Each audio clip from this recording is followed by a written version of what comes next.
Good evening, ladies and gentlemen, and welcome to the Totally Awesome Podcast, TAP, podcast so bad you might just tap out. I am your host, your boy, the one and only JoshAgeddon, and I just finished watching the Snyder Cut of the Justice League. That was an adventure, ladies and gentlemen. 4 hours of my life down the drain for the Justice League. And so basically this episode, I'm going to be giving my thoughts and opinions on the Snyder Cut, because I do feel like it is one of those moments in like comic book, movie, internet history that we're all going to be talking about.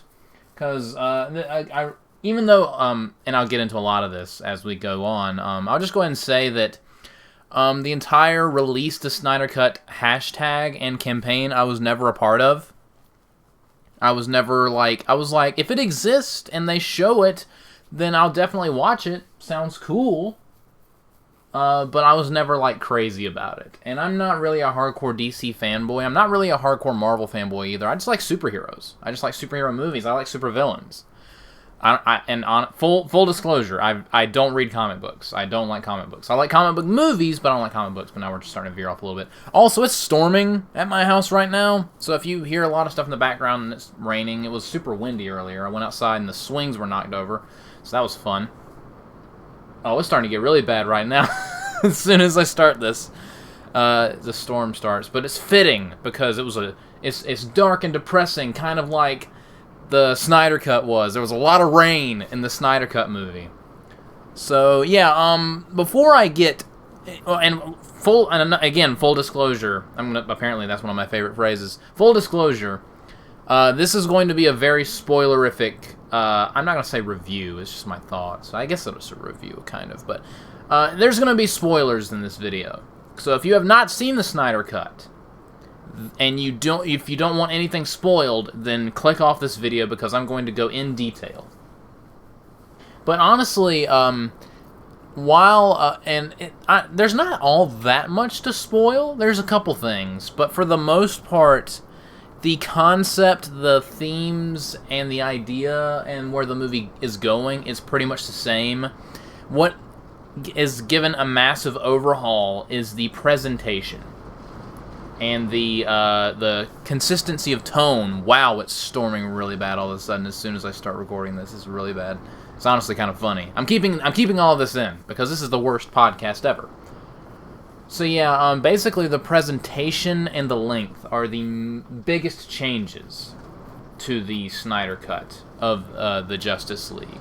Which, for those of you that don't know, and I'm going to actually go back a little bit before I really dive into this, this is honestly, like, for me specifically, this feels like Batman vs. Superman all over again. This feels like the same deal with Batman vs. Superman all over again. It's a little different, but once again, we have the studio ruining a movie, and then we actually get to see what the movie was supposed to look like, and everyone's like, oh, it's actually good. So thanks, Warner Brothers. Thank you so much. Because if you remember back when Batman vs. Superman came out, God, that movie came out in 2016. I feel so old. In 2016, Batman vs. Superman came out, and it was a janky, choppy mess. And honestly, I didn't even like it that much. It was very disappointing to me, because it was so choppy, and things just kind of happened. And then the Ultimate Edition came out, the director's cut, and voila, with this 30 minutes of extra footage reinserted into the runtime, all of a sudden, the movie was better. It was like they put more. It was like the movie didn't have much blood, and they gave it a blood transfusion. It really, really got back what it needed. And now Batman vs. Superman, I love that movie, the Ultimate Edition. If you want to watch if you want to watch the DCEU, which apparently it's not even called the DCEU anymore. I don't know what it's called. I'm not keeping up with all that. If you want to watch Batman vs. Superman, if you want to go through these movies, watch the Ultimate Edition. Don't touch the theatrical edition, because it's a bastardization of that movie. And I was like, man, I really hope that this is a lesson for movie studios to not do this anymore. They did it again with Justice League. It happened again with Justice League, and I feel like it's some weird deja vu that's going on here. Because like Batman vs Superman, where the original theatrical cut is a choppy mess, and the Ultimate Edition, where they fix the movie, is actually a good movie. It's actually a good, compelling, entertaining movie. It's the same thing with Justice League here. Because, and I guess I'll say it now, the Snyder Cut of Justice League, in my opinion, is very good. It is far superior than the theatrical cut that we got in theaters back in 2017. Because it's essentially what I just described with Batman vs Superman all over again. Except to a much more substantial degree. With Batman vs Superman, they just added 30 minutes of the movie back in. With Justice League, we've gone from a 2-hour movie to a 4-hour movie. So, yikes. Although, again, the circumstances behind the Justice League are a little bit different. With Batman vs Superman, it was just purely Warner Brothers ruining the movie. With Justice League, what happened was Zack Snyder, for those of you that don't know, Zack Snyder originally had like this long, I don't even remember if it was 4 hours long originally, I think it was like 3-something hours. But while he was making the movie, his daughter passed away, and he stepped away from the project, which is understandable. And then Warner Brothers still wanted the movie out by the deadline that they had set. They didn't want to push it back. They wanted to get their money because, money makes the world go round. They hired Joss Whedon because he did the Avengers. He can stitch this Frankenstein's corpse of a movie together, and we can have it in theaters and make our money back. So the Justice League movie we got was by both Zack Snyder and Joss Whedon, except, okay, the 2017 original theatrical cut of the Justice League, I know a lot of people hate it. I personally like it. I think it's fine. I can kind of tell that it feels like a movie that was made by two different people. And it's a little weird, and it's a little choppy. I don't think it's anywhere near as screwed up as the original cut of Batman vs. Superman. I actually really dislike the theatrical cut of Batman vs. Superman. But with this, I give it a teeny bit of slack because there were extenuating circumstances that led to the bomb of the 2017 Justice League.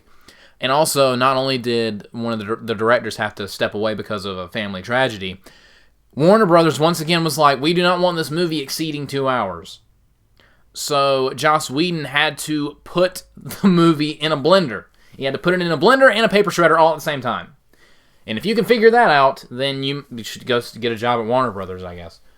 So what we got was a choppy mess that I actually thought was enjoyable, but I could understand why other people didn't like it. So with all that context, with all the groundwork laid, and I already said that I liked the Snyder Cut. I don't know if I would say I love it, but I do really, really, really like it. I think that the Ultimate Edition of Batman vs. Superman is better than the Snyder Cut of Justice League. Justice League, the Snyder Cut, is not the greatest movie of all time. I'll go ahead and say that right now. I do have some issues with it, but for the most part, I thought it was very enjoyable, and honestly, this is what should have been in theaters. Except maybe not a 4-hour runtime.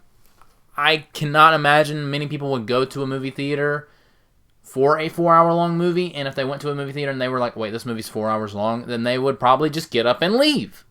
I ain't sitting here for 4 hours. But since they're streaming it on HBO Max, which is where I watched it, and yes, I am a teeny bit notorious for pirating things. I actually got HBO Max just for this movie because I wanted to see it, because I felt like it was an event. It felt like an event. Which honestly is one of the biggest improvements over the theatrical cut of the Justice League. This feels like, even in the movie, this feels like an event. The Justice League movie, one of the things I kind of didn't like about it is it just felt like another movie. It felt like another superhero movie. Like where the Avengers, after you had the build-up and now you have the Avengers movie felt like an event. Every Avengers movie that has come out. Even if you don't like, I know a lot of people don't like Age of Ultron. I love Age of Ultron, full disclosure. Again, that's the third time I've said that phrase in this video.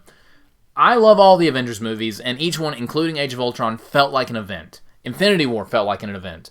Endgame felt like a massive, like, once-in-a-lifetime event to see that movie for the first time on the big screen. Justice League, which is DC's Avengers, just felt like another movie.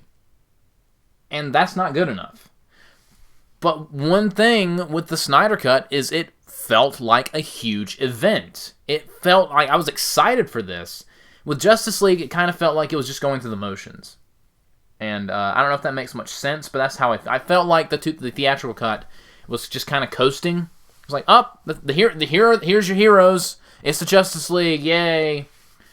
Snyder Cut feels like, all right, this is the Justice League, it's happening, and you're going to like all of it.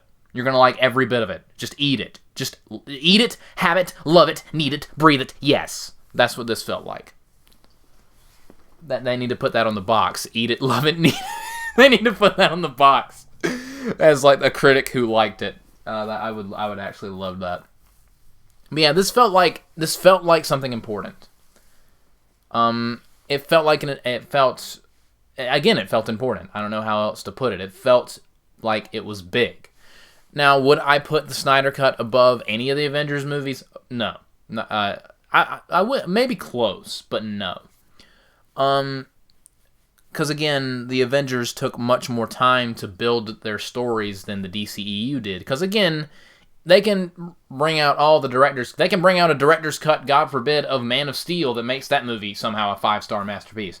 And it still wouldn't have as much of the payoff as the Avengers movies did, because, again, those movies were built for a long time before they finally came out. And DCEU tried to play catch-up, and when they shouldn't have. They should have just took their time, but they wanted to hop on that gravy train of cinematic universes, and here we have what we have. But all that said, I'm not going to bring up Marvel the entire time we're here. Again, I still think that the best DCEU movie is the Ultimate Edition of Batman vs. Superman. I love that movie. I feel like just below that is this movie, the Snyder Cut. So, Wonder Woman's up there, Aquaman's up there, Shazam's up there, Man of Steel's up there. I like the DCU. Suicide Squad is I don't hate Suicide Squad, I just think it's The Extended Edition I actually think is worse than the theatrical cut, which is weird to think about. Because we're now living in a world where the extended cut is the cure to all of humanity's ailments. Not for Suicide Squad, apparently. There's not a lot that can save that movie, apparently, which I still think is fine. But back to Snyder Cut. I guess I'll go more in depth with the movie. I'll talk about the things that I did like. Number one, it felt like a big event. It felt like not just like, oh, this is something we've been waiting for. No, like inside the movie, it felt huge. It felt like something big was happening, which did not happen in the Justice League movie that we got in 2017. So that was a big plus. It felt much like it's 4 hours long. How could it not feel coherent? It had plenty of time to flesh out everything, and there was not a wasted second. Kind of. But okay, alright, I'll just go ahead and get this out of the way. One thing that, it's not that I disliked it, it's just that it was very noticeable. There is so much slow motion in this movie. Practically all of the action set pieces are in slow-mo, and at times it can be a little distracting. And there were a few moments where I was like, can we just have like a regular fight scene? Can we stop with the slow-mo? But, I mean, it wasn't bad. It was cool. It's just the same effect kind of loses its novelty after a while. There is so much slow motion in this movie, ladies and gentlemen. There's a lot. If you don't like slow-mo, or if you like slow-mo, just not too much of it, then this might annoy you a little bit. But it was still cool to look at, so I forgave it. And it didn't annoy me that much, but I did think it was noticeable. There is a lot of slow-mo in this movie, and in my opinion, a little too much. Another thing I liked about this movie, and I didn't even know that this was going to be a thing, because I guess I haven't been following it that closely. This movie is rated R, which, when I pulled it up on HBO Max, I looked down and it had an R rating, and I was like, oh, I didn't know that. This will be interesting. So a little bit more hype right before I press play.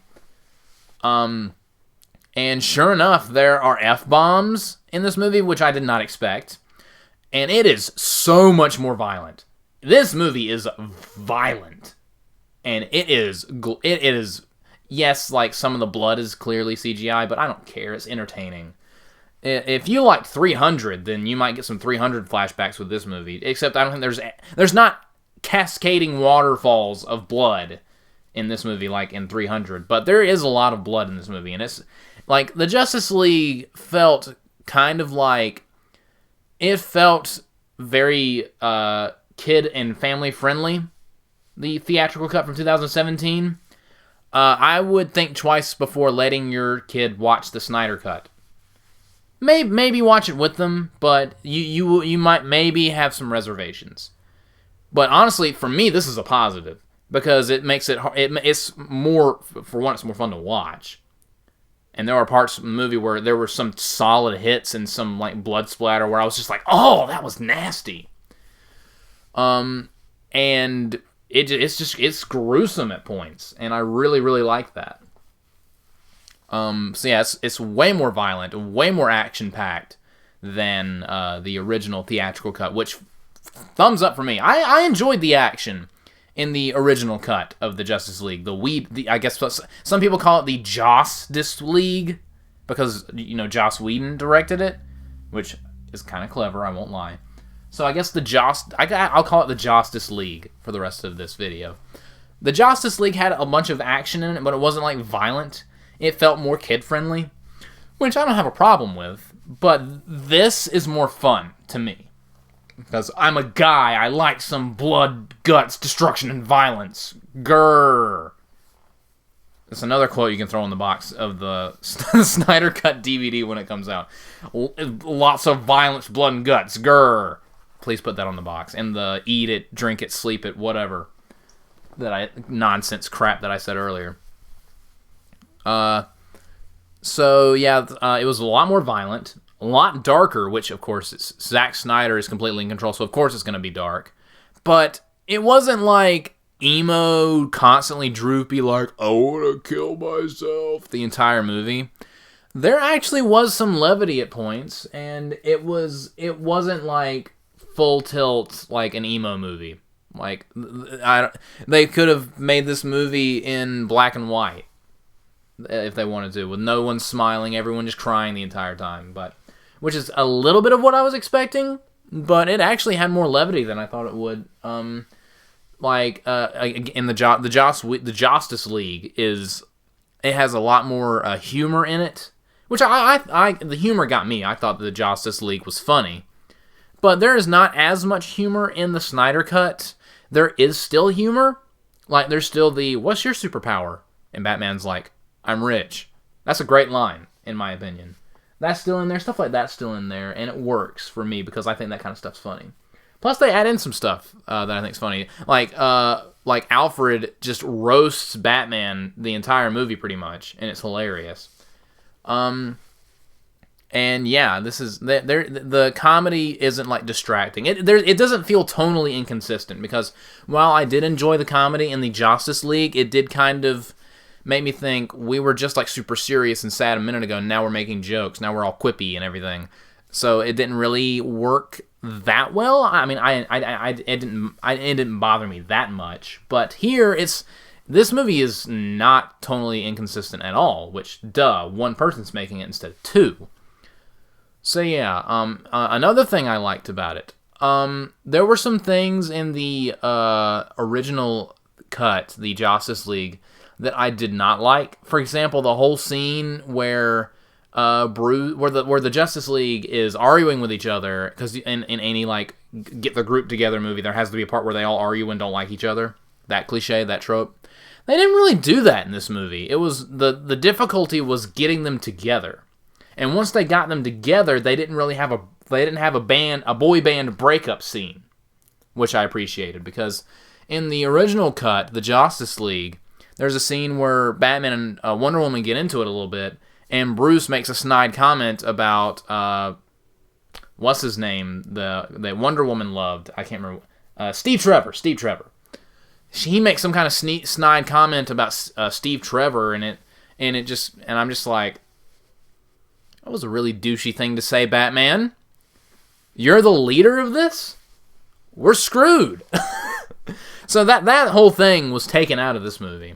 So, and I think it made it better because, honestly, you can't have the group is about to break up in every the group gets together movie. And I'm glad that that wasn't in. That's one thing that's not in this movie. They took that out. There is no group in danger of breaking up where they have to realize how good a friend, the real superpower of teamwork. There's none of that in there. Once the Justice League gets together in this movie, they stay together. They have some disagreements here and there, which there are some disagreements that I actually liked that they added to this movie. That there's more context that they added to this movie that make it better. But I'll get into that later. But there's no like childish arguing like in the Justice League cut. Like there's no snide comments about Steve Trevor or anything like that. So, and another thing that was taken out was a lot of people didn't like the weird Russian or German family that the Flash saves in the Justice League cut, where the big fight's going down and everything's oversaturated with this pinkish red color in the background that looked weird. And the Flash, to give him something to do, he saves this family from like the Mother Box's branches. And it kind of felt like they were like just... It's like, well, the Flash is the comedy character, so we need to give him something funny to do. So they gave him a family to look after and be cutesy about it, which I didn't mind. A lot of people didn't like it, but I didn't mind it. Well, that is not in the movie at all. In fact, the city where they had the final showdown is completely deserted, which I approved of because you didn't have to worry about. Like, you could do all the collateral damage and all these big Dragon Ball Z, everything's exploding, buildings falling down, action set pieces without people complaining, aren't they killing people? Well, no, because there's no one there, huh? Big brain. I can knock down a building if no one's in it. And no one will complain, especially since like apparently no one had lived in that city for years because it was like a nuclear disaster or whatever. So, and even that, like they explain in the movie that like this city that they were fighting at had some kind of nuclear disaster, and Steppenwolf is using that city as like a base and draining it and using its radioactivity to strengthen his stronghold. That's one thing I love about this cut, and that's one thing you can do with like a 4-hour-long cut is you can explain everything has a purpose and an explanation that's either told through you through dialogue and exposition. That's the word I was looking for. Through dialogue and exposition, and they just show you a lot of things. You are shown and told a lot in this movie that it was either vaguely hinted at or just not even brought up or hinted at in the Justice League cut. So even small things like, oh, this city, this specific city Steppenwolf is using for a reason. Even stuff like that is explained. Tiny little details are given a little bit of sunlight. And surprise, surprise, it makes your movie better. But yeah, there's no weird Flash saving a family, and they actually, which I guess I'll go ahead and get into that now.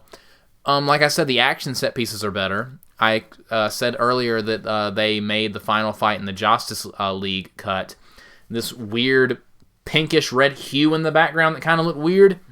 Completely did away with that. It's like a dark blue, and it looks like they're just fighting at night. So it looks fine. It's not distracting at all, and it actually makes it more engaging to watch, and they actually added some more things in it. Like, there's this part where Cyborg is being chased by a bunch of parademons, and he, like, does this spinning laser move that causes, like, a sea of buildings to implode on top of these things as he's flying towards the camera away from them, and it looks so cool.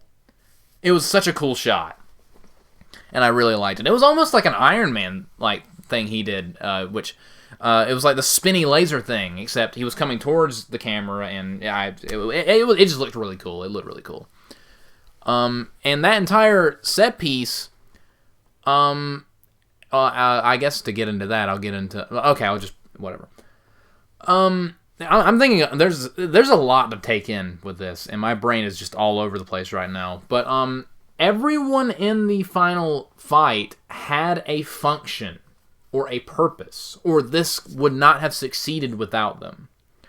Where in the Justice League, while the final fight was entertaining and fun to watch, in my opinion, really you only needed Cyborg and Superman, and maybe one of the other characters to distract Steppenwolf a little bit. It kind of like Batman, Wonder Woman, Aquaman, and the Flash all... It was kind of like they were just there in the final fight and in the Justice League. But in this final fight, it feels like all of them are important. Each one of them has a function. I mean, the Flash...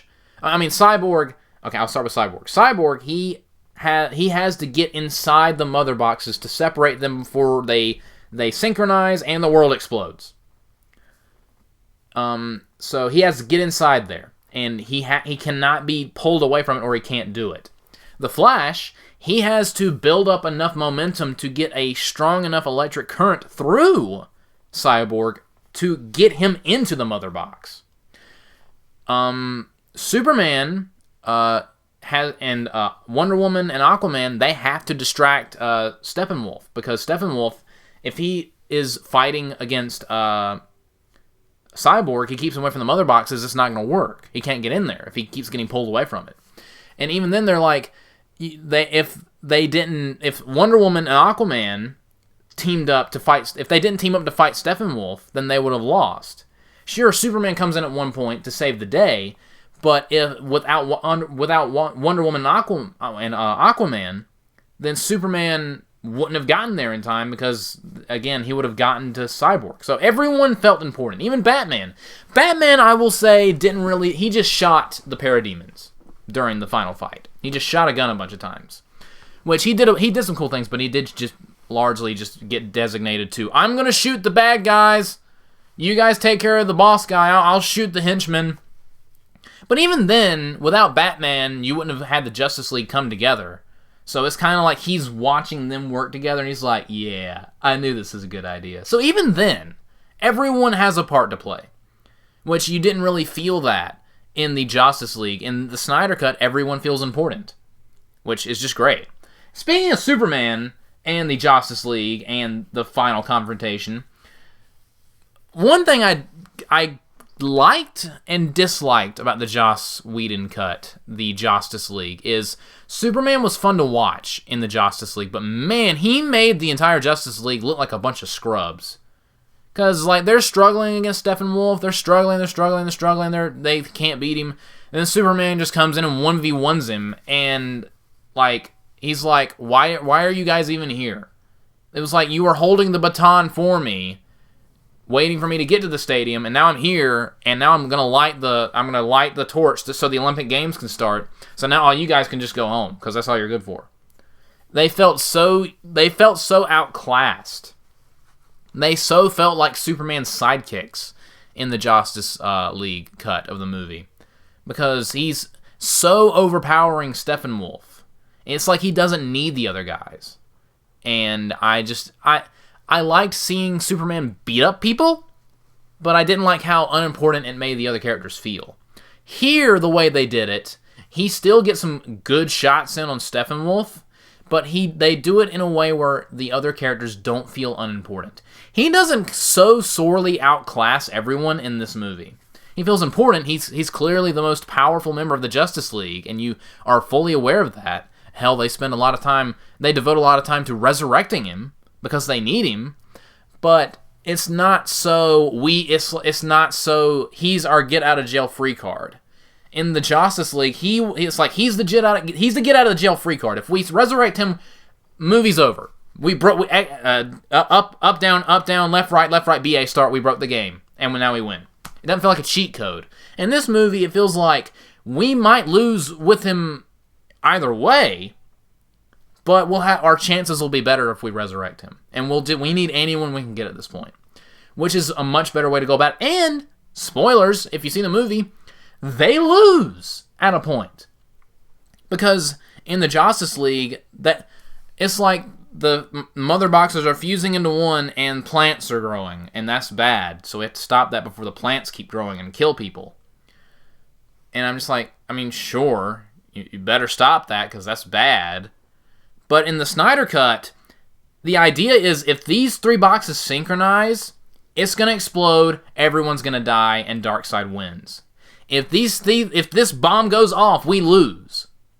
It feels much more urgent. It feels much more like white-knuckled and like you're chewing your fingernails like, oh, they need to do it. Where's Barry? And again, Barry Allen, the Flash, is trying to build up enough momentum to transfer a strong enough electric current into Cyborg, but he doesn't get there in time, so Cyborg doesn't get in there in time, so it explodes and kills all of the Justice League except for the Flash, and then the Flash is like, you know what? I'm going to do that thing that I said I wasn't going to do. I'm going to break that law that I didn't want to break, and he goes so fast that he rewinds time. Which, if you're thinking, well, he just can randomly do that, they established that he can do that earlier in the movie. Which, when they said that, I was like, oh, he's going to, like, reverse time or something, isn't he? And we already kind of knew he could do that, because he, like, broke through time in the Batman vs. Superman movie with the Future Flash thing, the Vision thing in that movie. Which they actually bring... One thing I really like is in this movie, the Snyder Cut, they actually... Bruce Wayne brings that up, which further connects it to Batman vs. Superman, which I really liked. So, yeah. And so, like, they lose, and the Flash, if he didn't reverse time, then they would have lost. So, again, everyone is important. Superman wasn't the cheat code to make you invincible so you win the game easily. Like, Superman died, and it was honestly kind of funny. I was like, they literally just resurrected Superman just so he could get vaporized. Superman's like, I just came back to life, like, and you couldn't stop these boxes from exploding for 5 seconds, and now I'm dead again. I did think that was kind of funny. And it's great, too. The Flash is like, rewinding time, and you see everyone that got disintegrated, they're being reintegrated. I guess that's the word. Reintegrated. Their skin is coming back, and you see their bones reforming, and their skeletons and their meats reforming, and it's just like... And I'm just like, that's freaky, but that's cool. I mean, that's kind of how it would look. I mean, if you got disintegrated, and then someone rewound that slowly, it would look kind of weird. It could look kind of freaky. But so, again, everyone was instrumental. And Superman wasn't... Superman, they didn't nerf Superman, but they didn't super overpower Superman. They didn't make him the game breaker. They didn't ruin the movie by his presence. They just made him what they should have made him, a valuable asset that they couldn't have won without. Which is what everyone in this felt like, a necessary asset that they couldn't have won without. Which is what a team should be. Justice League didn't... Yeah, there was a team and they were helping each other, but they didn't really feel like like if 3 of them died, they still could have won. That's how that felt. But in this cut, if any of them would have died, then the whole plan would have fallen apart. So I really like that about the Snyder Cut, is that everyone felt important. And another great thing about the Snyder Cut is all of the characters are given so much screen time that you actually can relate to their struggles and everything. Although they give Batman roughly around the same screen time as he got in the Justice League. But that's because you already got most of what you needed from him to go through into this movie. They didn't really need to build up Batman in this movie because they did with Batman vs. Superman, Dawn of Justice, the Ultimate Edition. So, but yeah, like, especially Cyborg. In the Justice League, you kind of got the impression that, oh, I just got turned into this because my dad did some weird experiments, and now I'm Cyborg. It's a little weird, I'm a little freaked out, but hey, I'm a superhero now. That's what it kind of felt like. Someone who was like, I had this thrust on me, and I don't really know how to take it. It's weird. I can't really go out in public anymore, but it all works out. The Snyder Cut makes Cyborg's story so depressing. It is so depressing, and so much more you actually care about and feel for Cyborg in this movie, which astonished me because, I mean, like, he was cool in the Justice League movie, but I didn't really, like, care because he was like, oh, yeah, my dad turned me into a robot. It's kind of weird, but whatever. In this movie, there's tension between him and his dad. Like, and in the Justice League, you never see his mom, so you don't even know if his mom's alive or dead or what. I think they mentioned it like once. But his mom's death in the Snyder Cut is an important, integral part of his story, because his mom was always there for him, because he was a sports star, and he was really smart, and he liked to help people through unconventional means, and his mom always run point for him, would always back him up, and was always there for him. And then his mom dies, and he almost dies in an accident. So it's like it traumatizes him because the person that was always there for him is now dead. And his dad, who can't even make his football game, so he already doesn't have a great relationship with his dad. So then his dad saves his life by turning him into this cyborg. So of course, naturally, he's going to be furious with his dad. And it's just really good. It's really fleshed out. And their whole dynamic throughout the movie is just great. They didn't really have a dynamic in the Justice League, and that kind of made Cyborg just kind of there. It felt very much like, oh, yeah, he's on our team. Cheer for him. He's on our team. And my phone keeps going off. But cheer for him. While my phone's going off, cheer for him. But in this movie, you actually get why he is the way he is. And he's actually one of the best parts of the movie. And the fact that, like, he can directly, like, the way it's framed in this movie is he can directly just go head to head with a device that made him, quote unquote, into a monster. Like, he hates the mother boxes because they turned him into a cyborg. Well, now he actually gets to face the mother boxes that actually morph into the life that he wanted for himself. And it's just great. It's just great. And none of this was in the theatrical cut. He's just there in the theatrical cut, kind of in the background as a side character. But he's an actual person in this movie, and it's so much better. And same with Aquaman. That a lot of the extra stuff they put in for Aquaman is more just set up an acknowledgement of the Aquaman movie, because the Aquaman movie takes place after this. So they're kind of setting up things there, which I feel like Zack Snyder wanted to do when he was originally coming up with this movie. He originally wanted to do that because he knew they were going to make an Aquaman movie, so he was trying to help set that up for a little bit. But they didn't do all that much with. He's not as silly in this cut as he was in the Justice League. He's pretty much the same guy, except he's less quippy, I guess. And he has some awesome moments. He has some cool fight scenes. Is that they just didn't really change that. And they didn't like. It's not like we're with Cyborg where they gave him character in this cut. It's just more of what we needed. But like Wonder Woman, they actually. I love how they do. Like, the Amazons send her a message, which I can't remember if they kind of did that in the Justice League or not. But again, with more runtime, they got to flush it out more. And it was more impactful. And they actually have Diana go down into like a crypt or a tomb or whatever with the arrow that they shot to her as a message, as a warning of invasion. And that's where she gets all the expositions that she can tell us later to Bruce Wayne. So just, again, a lot of things are just done much better in this movie. Things make sense.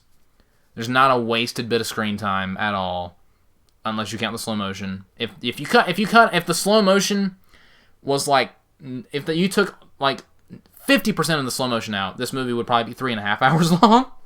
Honestly, there's so much slow motion in this movie, is ridiculous. If you take a shot, every time there's slow motion in this movie, you will die. If you take a shot of water, every time there's slow motion in this movie, you'll drown. But there's so much in this movie. I'm exaggerating, it's not that bad, but there is a lot of it. But yeah, like, every character is just given more time to shine. There's no weird CGI upper lip for Superman in this movie. And there's not like a him trying to be happy and chipper. There's more like, whoa, I was dead, now I'm not. This is going to take some time to adjust. And he has some nice heartwarming scenes like he has one heartwarming scene with Lois and his mom that was in Justice League, but they cut it down a little bit to make it like not take as long, because I guess it was kind of unnecessary. Whatever they did, it just worked. It was just better. Plus, they have a scene where Clark is still regaining his identity, and he actually goes to the ship where Lex Luthor created Doomsday. And he like hears his father and his adopted father talking to him, and he's reminded of his purpose and everything, which was not in the original cut, but it gives him more of a reason to join the good guys instead of just not going. And he dons the black Superman suit. I don't know what the significance of that is, because again, I don't read comic books, but it looked cool, so it has my seal of approval. So we have black suit Superman in this movie, which is just great. It just looks cool. So yeah, so every character, like, I liked every character in the original cut. This extended cut, this Snyder cut, just makes all the characters that I already liked, it makes me like them more. Because it gives them more to do, it gives them more of a reason for what they do, it gives them more character, it just gives everything more time to breathe. And that's what the Justice League really needed. And again, I don't mean to bash on the Justice League so much. I actually enjoy that cut. But the Snyder Cut is far superior, and I don't know why anyone would ever watch the theatrical cut ever again after this. It's obsolete. Same with the theatrical cut for Batman vs. Superman. Why would you ever pick that over the Ultimate Edition? It's an inferior version of the movie. Why would you pick that? Again, I don't want to dump on it too much because I didn't enjoy it. But if you're going to pick one, pick the better version, which is this one. But now I'm going to get into probably my favorite fix, quote-unquote. The main thing I did not like about the Justice League, the original cut, was the villain, Steppenwolf. The Steppenwolf we got in 2017 was so boring. I am Steppenwolf, and I have an axe, and I'm bad. I want the mother boxes, because I want to grow alien plants to destroy the world. That is literally all Steppenwolf was in the original movie. He was so painfully like the middleman. He was so clearly, he had henchmen stamped on his forehead. He wasn't like a final boss. Darkseid's the final boss, but he's like an end of level boss. You know what I mean? He's stronger than the regular henchmen. He's stronger than the parademons, but he's not like the guy you want to fight. I guess they wanted him to be like Loki in the Avengers, but Loki's awesome. Loki's hilarious, Loki can be threatening, and Loki's fun. Steppenwolf in 2017 was just like, I'm the boss of this quadrant, and you cannot move on to the next quadrant or level until you defeat me, muhaha. That was Steppenwolf's entire character in the original Justice League, and he just looked dumb. Like, his horns kind of looked cool, but like him from his forehead down was just like, that's the antagonist? Really? What? No. And even his name. And still, even with the Snyder Cut, I still maintain Steppenwolf sounds lame. I've never liked the name. It's like when I first heard, I was like, who's the villain in the Justice League movie going to be? And I heard Steppenwolf. My response was, who? And it was so bland and forgettable and just random that it took me a while to remember what the villain's name was when this movie was, like, not coming out, but when, like, information was being put out to the public about it, like trailers and stuff. And I was like, what is his name again? I keep forgetting because it's that forgettable. Even today, Steppenwolf's still a dumb name. But this Steppenwolf in the Snyder Cut is it's just a completely different thing entirely. You want to talk about upgrade? You know that meme where it's like a so-so picture, and then the finger presses the upgrade button, and it looks awesome, and then like it press it again, and then it looks ugly, and they're like, oh crap, go back. It's like that, except they press the upgrade button, and now he looks cool, and now we're fine. Like, yeah, that's perfect. Print that. This Steppenwolf is awesome. I can't believe I'm saying this, but I was like, whenever he wasn't on screen, I was like, man, I want to see Steppenwolf again. And a lot of that has to do with his revamped design. Old Steppenwolf kind of looked like a twerp. He just looked kind of doofy. He looked like, I'm Big Soldier Man from another planet with horns. This thing in the Snyder Cut, this Steppenwolf looks like an angry spiked demon from hell. And you know me, I like my edgy stuff. This thing looks so edgy. And when he gets mad, his spikes stick out farther. Where are his... You may be asking, oh, JoshAgeddon, where are his spikes? And I will respond with my own question. Where aren't his spikes? The man has spikes in places where I didn't even know you had places. So edgy, and I love it. And also, there's this cool... It's super CGI, and so is like a lot of this movie. That's one of the complaints I've heard about. I'll get to it later. But like, this one effect that they gave him that I really liked. If you like the way the sun hits him at points, his armor like shines purple, like this faint little purple shine, and it's so cool looking. It's just interesting to look at, and I'm just like, that actually. Now he's not only horrifying looking, he's pretty. What? Like he has a pretty light emanating from him. And not like pretty, and when I say pretty, I mean like it looks cool. And like he has like a light purple reflection off of his armor, and it's just interesting to look at. I love that effect. And not only is his appearance a much needed overhaul and upgrade, he actually is a person. He's not just the middle, but he's still the middle boss, but he doesn't feel like it anymore. My biggest complaint about him, he feels like the end of level boss. They completely did away with that, because the way they did in this movie, he has fallen out of favor with Darkseid, because apparently he betrayed him in some way, or failed him in some way, and now he's desperate to do something big to earn Darkseid's approval to be welcomed back into the fold, to be welcomed back into the family. And he even says at one point, I just want to go home. And I'm just like, holy crap, Zack Snyder made me feel sorry for Steppenwolf. Made me feel sorry for Steppenwolf. The dude that I called a dodo bird a couple years ago. Because in the 2017 cut, he is a dodo bird. He's a doof. He's poopy butt. And the maturity of the show just took a drastic nosedive. But yeah, in this version, he's actually a character. He's actually interesting. He's fun to watch. And I don't know what it is. It might be just because he's cooler to look at. He's a freaking boss. He's badass. The way he just goes after people in this movie, leaping across the screen, beating people up, just chopping people in half with his scythe, it's awesome. Whereas in the original cut, it's just kind of so-so, because he looks so he is the definition of so-so in the older movie. But in this cut, he's actually menacing and fun to watch. Like, seriously, I was like, oh, Steppenwolf's here. It's going to get interesting. Like, every time he was on screen, I was captivated.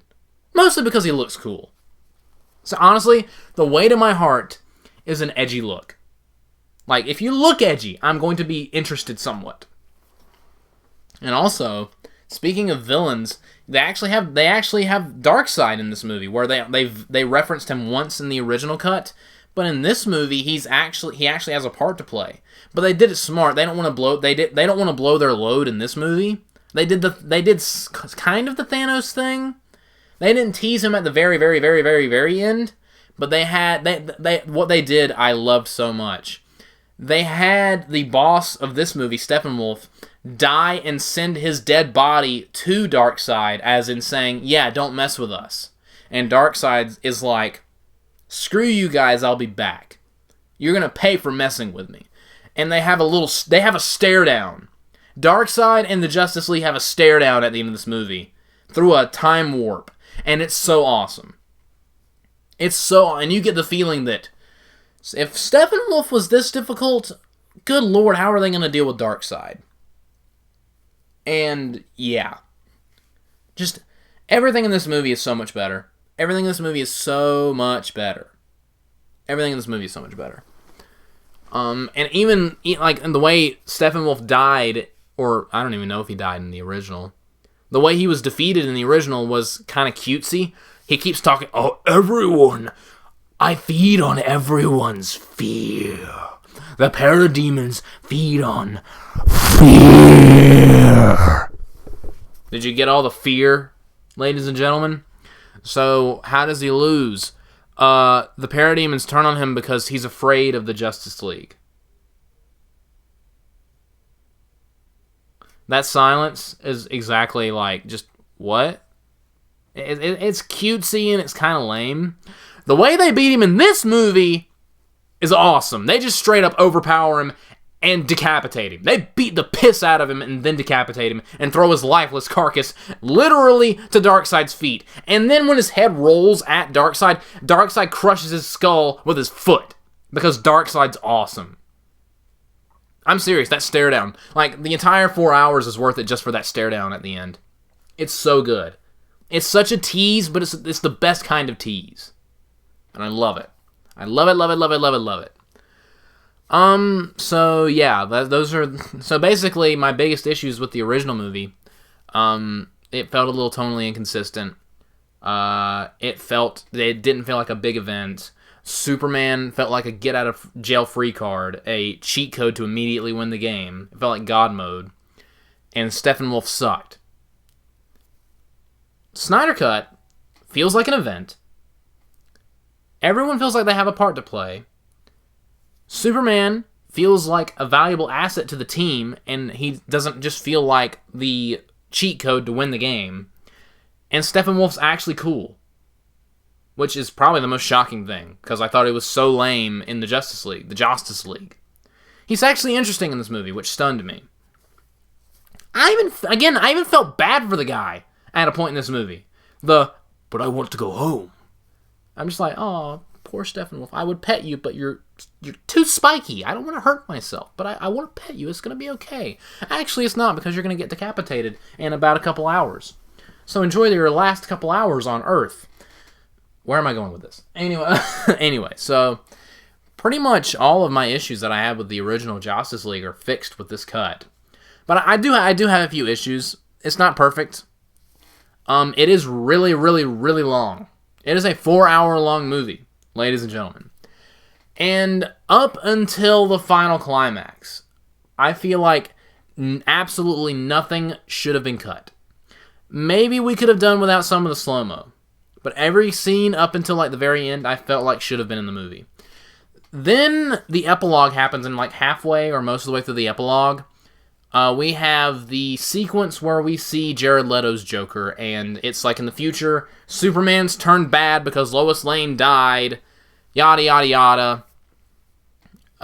And you have the scene with the Joker. He does not say we live in a society. They just did that for the trailer just to pop everyone. They didn't actually have that line in the movie, which honestly I'm kind of glad, because that was a little cheesy, but it's just for the trailer. But I actually, again, controversial opinion, I really liked Jared Leto's Joker in Suicide Squad. Go ahead and burn me at the stake now. I really liked him in this scene. He wasn't as kooky and crazy as he was in Suicide Squad. He was kind of toned down, but more just, he was just pushing Batman's buttons and having a fun time doing it. And I really enjoyed that. And Batman dropped an F-bomb, which surprised me. But that whole sequence, it kind of just felt tacked on. They should have had it as like a post-credit scene. But it was a long scene, so I see why they didn't have it as a post-credit scene. They just put it at the end of the movie. And then they had it fit by, like, Bruce Wayne, like, it was a dream sequence. Like, he bolts out of bed. Oh, that was a weird dream sequence. When in reality, it was a vision. It's not that I didn't like it, it's just that it was the one part of the movie where I was like, that felt a little weird. It felt a little off. Because everything else that had happened at this point felt like it was like part of the story that they were telling. And this felt like setup for what's coming next. And they had the Lex Luthor thing, which also felt like setup. Like, just the ending of the movie I thought was great. It's just that a few things felt tacked on, like saying, we're gonna do more movies! Wink, wink, hint, hint, nudge, nudge. So, yeah, that's basically and again, the runtime is ridiculous. The longest movie I've ever watched. Which actually, this is not the longest movie. There is a movie that is actually, look this up, ladies and gentlemen. There is a movie that exists that is literally 12 days long. I'm not joking. There is a movie that exists that is 10 to 12 days long. Think about that. And another thing, I've heard a lot of people complaining about the runtime. Again, if this was in a movie theater, I would get it. I would understand. But it's on a streaming service. And a lot of the people complaining about how long this movie is are the same people who binge watch entire TV shows So I don't really get the continuity. Their own they're not consistent. They don't have internal continuity when they bring up this issue. If you can binge watch an entire TV show series, why can't you sit down for a 4-hour-long movie when you already do that?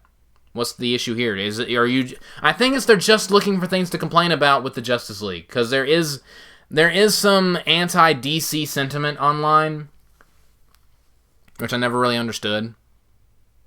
I'm not gonna sit here and say, oh, the critics just hate DC. But I do feel like there is a little bit of bias against DC. I don't know why. But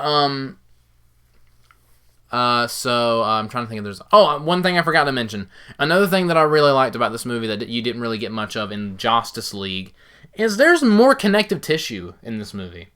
Like I mentioned, Bruce Wayne brings up the vision he had with the Flash in Batman vs Superman. So he doesn't even reference it. He specifically mentions, hey, I had a vision about the Flash, and he said this. And I was like, that connects to the previous movie.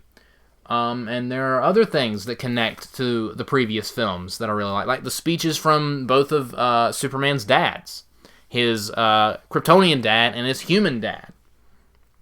There's a lot of connective tissue that relates it to the past movies. The intro to the movie is completely different. We literally start the movie when Superman dies. And his death is why the Mother Boxes activate in the first place. In the Justice League, the Mother Boxes just appear out of nowhere. Oh, we have MacGuffins now. They're just here. At least in the Snyder Cut, Superman's death results in what happens with the Mother Boxes. So, like, the story flows into the Snyder Cut, which I really liked. I really liked that kind of connective tissue. Because if Superman didn't die, then the Mother Boxes wouldn't have turned on. And we wouldn't have needed the Justice League because Steppenwolf wouldn't have been invading. Maybe. But Superman's death, the events of Man of Steel directly led to the events of Batman vs Superman, which informed and led to the events of the Snyder Cut. And my virus and threat protection is low, apparently. Thank you, Windows McAfee, for that interruption. So yeah, the movies leading into the problems in the next movies, or causing the problems in the next movies, I really like that. I really like that, setting up stuff. Other than that, I can't really think about too much more to talk about with this movie. Oh, and there's a couple cameos from this, again, spoiler, because I know he's like a big deal, apparently. Martian Manhunter's in this movie. I have absolutely no idea who Martian Manhunter is. I've never heard of him, but apparently he's a big deal. I heard there was a big cameo in the movie. I assumed everyone was just talking about the Joker, and I was like, but everyone already knew about that. But no, it's Martian Manhunter. Who is this man? I have no idea.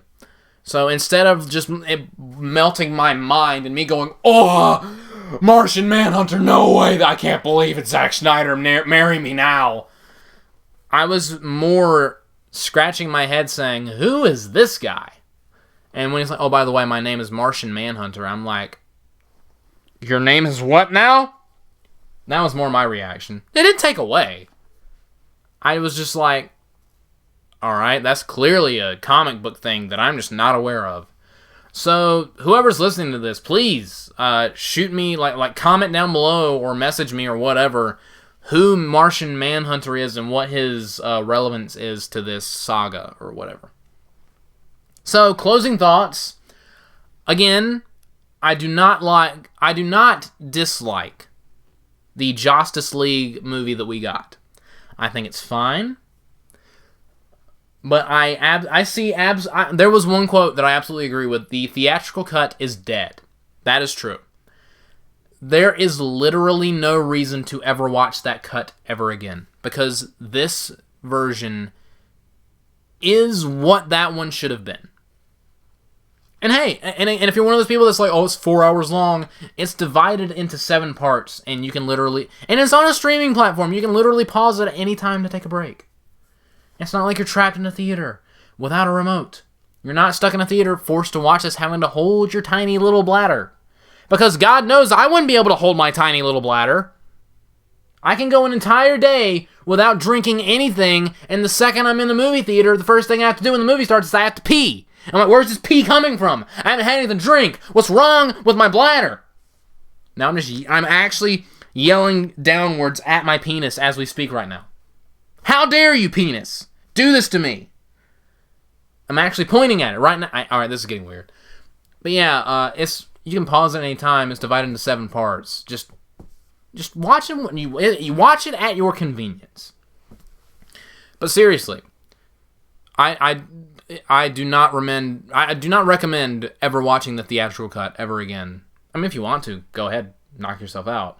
Or I've heard of a couple people doing this, comparing the two, watching the theatrical cut and then watching the Snyder cut for comparison purposes, which I might do that one day, but not right now because I'm tired, because I just sat through a 4-hour-long movie, and now I'm talking about it for an hour. I've dedicated 5 hours of my life to this movie, which, in my opinion, was a worthwhile investment, because I did have a good time. I thought it was really good.